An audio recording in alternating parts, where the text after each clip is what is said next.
আজকে সৈয়দ আইয়াম জুমার মুবারক রেখে সকলে আলহামদুলিল্লাহ। তার সাথে সাথে প্রিয় নবী পাক সাল্লাল্লাহু আলাইহি ওয়াসাল্লাম কে লাখ দরুদ ও সালাম। আল্লাহুম্মা সাল্লি আলা মুহাম্মদ। এটা রমজান মাস, আল্লাহ তাআলা কালাম পাক সূরা বাকারা 200 তাআলা ফরমায়েছেন, ইয়া আইয়ুহাল্লাযীনা আমানু কুতিবা আলাইকুমুস সিয়াম কামা কুতিবা আলাল্লাযীনা মিন ক্বাবলিকুম লাআল্লাকুম তাত্তাকুন।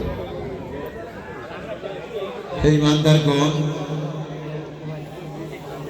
আমি রোজার দিন এবং রজনীতে আল্লাহ তাআলা অসংখ্য গুনাহগার বান্দাকে আল্লাহ তাআলা ক্ষমা করে দেন।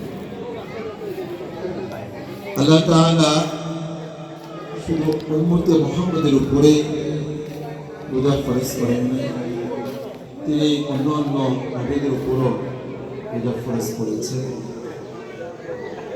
কেহ কেহ 3টা রোজা রেখেছে, কেহ আবার 1টা রেখেছে। তার মধ্যে রোজা রাখার সিস্টেমটা একটু ভিন্নতা আছে। উম্মতে মুহাম্মাদের উপরে রোজা ফরজ করেছেন 30টি অথবা 29টি রোজা।